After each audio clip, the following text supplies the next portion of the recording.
Hello, Mark. My name is Tim, and my student number is SO341005, and I'm a sophomore student. Today, I'm going to read a transcript called Deborah Gordon, the Emergent Genius of Ant Colonies. I study ants, and that's because I like to think about how organizations work, and in particular, how the simple parts of organizations interact to create the behavior of the whole organization. So, ant colonies are a good example of an organization like that, and there are many others. The web is one. There are many biological systems like that: brains, cells, developing embryos. There are about 10,000 species of ants. They all live in colonies consisting of one or a few queens. And then all the ants you see walking around are sterile female workers. And all ant colonies have in common that there is no central control. Nobody tells anybody what to do. The queen just lays the eggs. There's no management. No ant directs the behavior of any other ant. And I try to figure out how that works. And I've been working for the past 20 years on a population of seed-eating ants in southeastern Arizona. Here's my study site. This is really a picture of ants, and a rabbit just happens to be there. And these ants are called harvester ants because they eat seeds. This is the nest of the mature colony, and there's the nest entrance. And they forage maybe for about 20 meters away, gather up the seeds, and bring them back to the nest, and store them. And every year I go there and make a map of my study site. This is just a road, and it's not very big.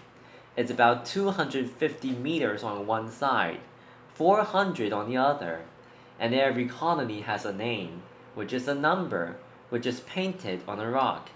And I go there every year and look for all the colonies that were alive the year before, and figure out which ones have died, and put all the new ones on the map. And by doing this, I know how old they all are, and because of that, I've been able to study how their behavior changes as the colony gets older and larger. So I want to tell you about the life cycle of a colony. Ants never make more ants. Colonies make more colonies. And they do that by each year sending out the reproductives. Those are the ones with wings on the mating flight. So every year, on the same day, and it's a mystery exactly how that happens, each colony sends out its virgin, unmated queens with wings, and the males, and they all fly to a common place, and they mate. And this shows a recently virgin queen. Here's her wings, and she's in the process of mating with this male, and there's another male on top waiting his turn. Often, the queens mate more than once, and after that, the males all die. That's it for them. Laughter. And then the newly mated queens fly off somewhere, drop their wings, dig a hole, and go into that hole and start laying eggs. And they will live for 15 or 20 years, continuing to lay eggs using the sperm from that original mating. So the queen goes down in there. She lays eggs. She feeds the larva.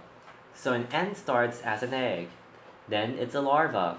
She feeds the larva by regurgitating from her fat reserves. Then, as soon as the ants, the first group of ants, emerge, they're larvae, and they're pupa, and they come out as adult ants.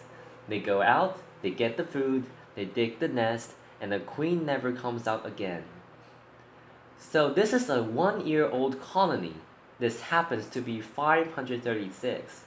There's the nest entrance. There's a pencil for a scale. So this is the colony founded by a queen the previous summer.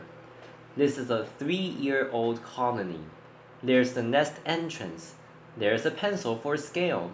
They make a midden, a pile of refuse, mostly the husks of the seeds that they eat. This is a 5-year-old colony. This is the nest entrance. Here's a pencil for a scale. This is about as big as they get, about a meter across. And then this is how colony size and numbers of worker ants changes. So this is about 10,000 worker ants changes as a function of colony age in years. So it starts out with 0 ants, just a founding queen, and it grows to a size of about 10 or 12,000 ants when the colony is 5. And it stays that size until the queen dies and there's nobody to make more ants, when she's about 15 or 20 years old. And it's when they reach this stable size in numbers of ants that they start to reproduce. That is, to send more winged queens and males to that year's mating flight. And I know how colony size changes as a function of colony age, because I've dug up colonies of known age and counted all the ants. Laughter. So that's not the most fun part of this research, although it's interesting. Laughter. Really, the question that I think about with these ants is what I call task allocation. That's not just how is the colony organized, but how does it change what it's doing? How is it that the colony manages to adjust the numbers of workers performing each task as conditions change? So, things happen to an ant colony. When it rains in the summer, it floods in the desert. There's a lot of damage to the nest, and extra ants are needed to clean up that mess. When extra food becomes available, and this is what everybody knows about picnics, then extra ants are allocated to collect the food. So, with nobody telling anybody what to do, how is it that the colony manages to adjust the numbers of workers performing each task? And that's the process that I call task allocation.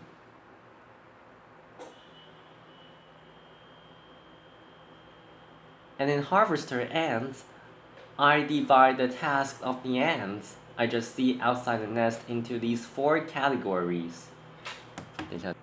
Where an ant is foraging, when it's out along the foraging trail, searching for food or bringing food back.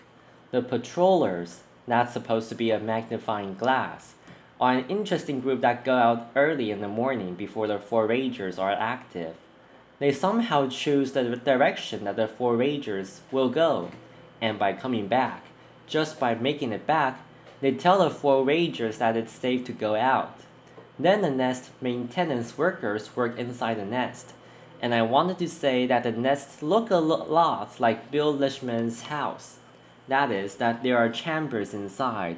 They line the walls of the chambers with moist soil, and it dries to a kind of an adobe-like surface in it.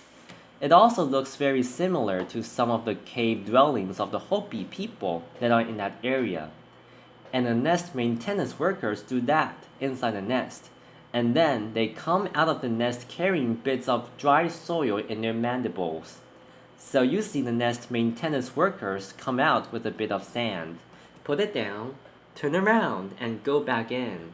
And finally, the midden workers put some kind of territorial chemical in the garbage.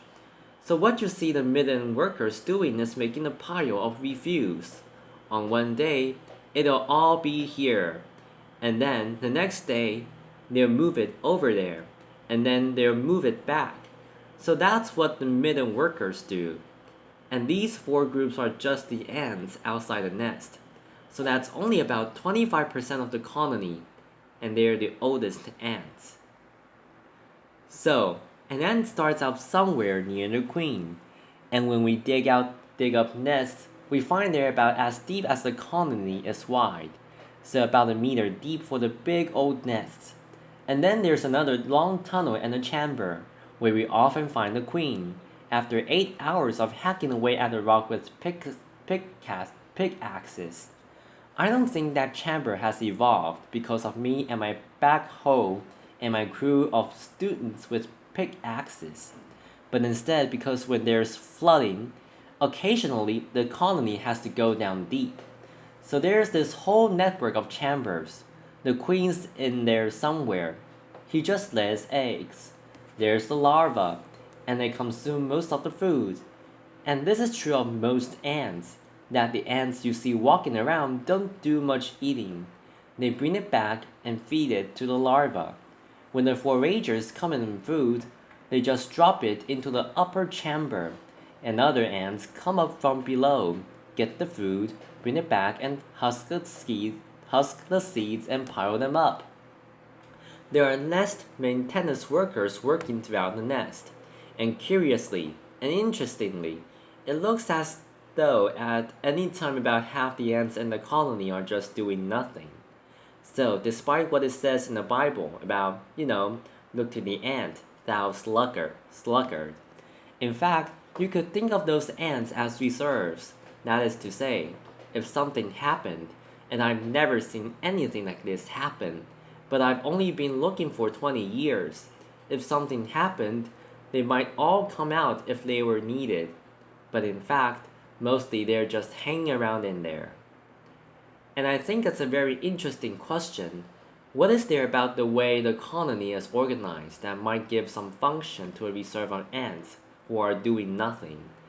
And they sort of stand as a buffer in between the ants working inside the nest and the ants working outside.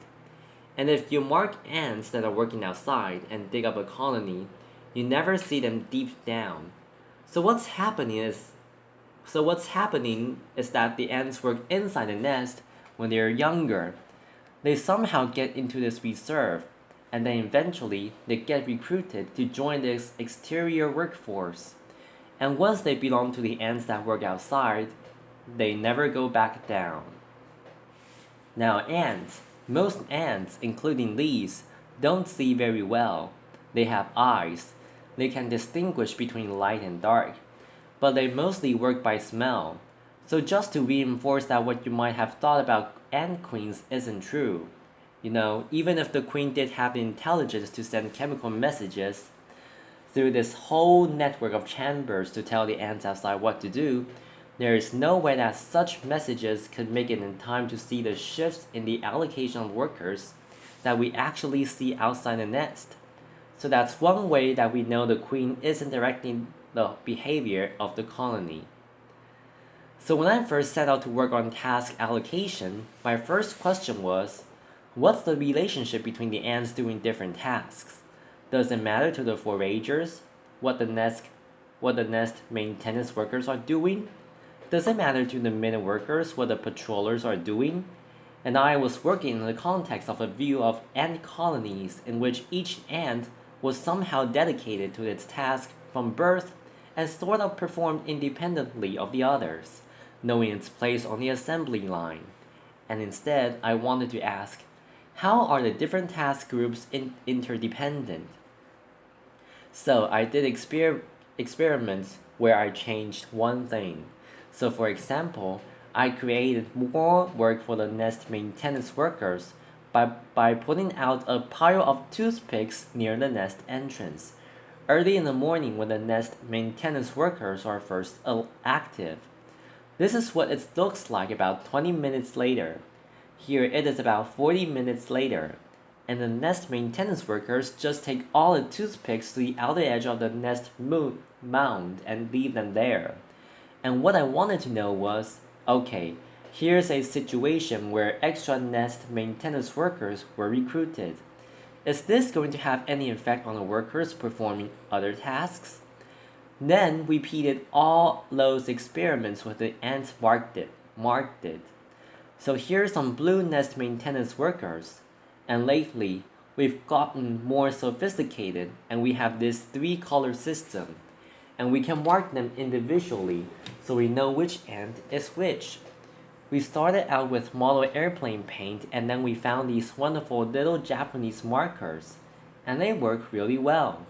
And so, just to summarize the result, well, it turns out that yes, the different tasks are interdependent. So, if I change the numbers performing one task, it changes the numbers performing another. So, for example, if I make a mess that the nest maintenance workers have to clean up, then I see fewer ants out foraging. And this was true for all the pairwise combinations of tasks. And the second result, which was surprising to a lot of people, was that ants actually switch tasks. The same ant doesn't do the same task over and over its whole life. So for example, if I put out extra food, everybody else, the midden workers, stop doing midden work and go get the food. They become foragers. The nest maintenance workers become foragers. The patrollers become foragers. But not every transition is possible. And this shows how that works. Like I just said, if there is more food to collect, the patrollers, the mitten workers, the nest maintenance workers will all change to forage. If there is more patrolling to do, so I created a disturbance, so extra patrollers were needed. The nest maintenance workers will switch to patrol. But if more nest maintenance work is needed, for example, if I put out a bunch of toothpicks, then nobody will ever switch back to nest maintenance. They have to get nest maintenance workers from inside the nest. So foraging acts as a sink, and the ants inside the nest act as a source. And finally, it looks like each ant is deciding moment to moment whether to be active or not. So for example, when there's extra nest maintenance work to do, it's not that the foragers switch over. I know that they don't do that. But the foragers somehow decide not to come out. And here was the most intriguing result, the task allocation. This process changes with colony age, and it changes like this. When I do these experiments with older colonies, so ones that are 5 years or older, they are much more consistent from one time to another and much more homeostatic. The worse things get, the more I hassle them, the more they act like undisturbed colonies, whereas the young small colonies, the 2-year-old colonies are just 2,000 ants, are much more variable. And the amazing thing about this is that an ant lives only a year. If it could be this year or this year. So the ants in the older colony that seem to be more stable are not any older than the ants in the younger colony. It's not due to the experience of older wiser ants. Instead, something about the organization must be changing as the colony gets older, and the obvious thing that's changing is its size. So since I've had this result, I spent a lot of time trying to figure out what kinds of decision rules, very simple, local, probably olfactory, chemical rules an ant could be using, since no ant can access the global situation that would have the outcome that I see, these predictable dynamics, and who does what task, and it would change as the colony gets larger. And what I found out is that ants are using a network of antennal contact. So anybody who's ever looked at ants has seen them touch antenna. They smell with their antennae. When one ant touches another, it's smelling it, and they can tell, for example, whether the other ant is a nest mate because the ants cover themselves and each other through grooming with a layer of grease, which carries a colony-specific odor. And what we're learning is that an ant uses the pattern of its antennal contacts, the rate at which it meets ants of other tasks, in deciding what to do. And so what the message is not any message that they transmit from one ant to another, but the pattern. The pattern itself is the message, and I'll tell you a little bit more about that. But first you might be wondering, how is it that an ant can tell, for example, I'm a forager? I'd expect to meet another forager every so often, but if instead I start to meet a higher number of nest maintenance workers, I'm less likely to forage. So it has to know the difference between a forager and a nest maintenance worker. And we've learned that in this species, and I suspect in others as well. These hydrocarbons, this layer of grease on the outside of ants, is different as ants perform different tasks. And we've done experiments that show that's because the longer an ant stays outside, the more these simple hydrocarbons on its surface change, and so they come to smell different by doing different tasks. And they can use that task specific odor in cuticular hydrocarbons. they can use that in their brief antennal context to somehow keep track of the rate at which they're meeting ends of certain tasks. And we've just recently demonstrated this by putting extract of hydrocarbons on little glass beads and dropping the beads gently down into the nest entrance at the right rate. And it turns out that ants will respond to the right rate of contact with a glass bead with hydrocarbon extract on it, as they would to contact with real ants. So I want now to show you a bit of film, and this will start out, first of all, showing you the nest entrance. So the idea is that ants are coming in and out of the nest entrance. They've gone out to do different tasks, and the rate at which they meet as they come in and out of the nest entrance determines or influences each ant's decision about whether to go out and which task to perform. This is taken through a fiber optics microscope. It's down inside the nest. In the beginning, you see the ants just kind of engaging with the fiber optics microscope. But the idea is that the ants are in there, and each ant is experiencing a certain flow of ants past it, a stream of contacts with other ants. And the pattern of these interactions determines whether the ant comes back out, and what it does when it comes back out. You can also see this in the ants just outside the next nest entrance like these. Each ant then, as it comes back in, is contacting other ants, and the ants that are waiting just inside the nest entrance to decide whether to go out on their next trip are contacting the ants coming in. So what's interesting about this system is that it's messy, it's variable, it's noisy, and in particular in two ways. The first is that the experience of the ant, of each ant, can't be very predictable, because the rate at which ants come back depends on all the little things that happen to an ant as it goes out and does its task outside. And the second thing is that an ant's ability to access this pattern must be very crude, because no ant can do any sophisticated counting. So we do a lot of simulation and modeling, and also experimental work, to try to figure out how those two kinds of noise combine to, in the aggregate, produce the predictable behavior of ant colonies. Again, I don't want to say that this kind of haphazard pattern of interactions produces a factory that works with the precision and efficiency of clockwork. In fact, if you watch ants at all, you end up trying to help them, because they never seem to be doing anything exactly the way that you think that they ought to be doing it.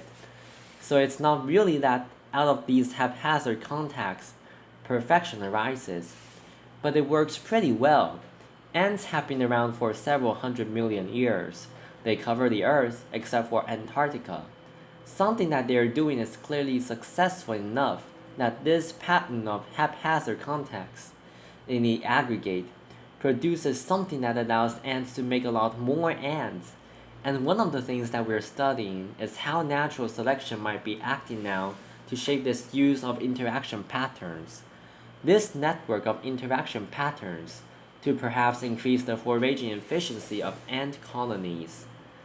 So the one thing though that I want you to remember about this is that these patterns of interactions are something that you've expected to be closely connected to colony size. The simplest idea is that when an ant is in a small colony and an ant in a large colony can use the same rule, like I expect to meet another forager every 3 seconds. But in a small colony, it's likely to meet fewer foragers just because there are fewer other foragers there to meet. So this is the kind of rule that, as the colony develops and gets older and larger, will produce different behavior in an old colony and a small young one. Thank you. Applause. This is the end of the recording. Thank you for listening and goodbye.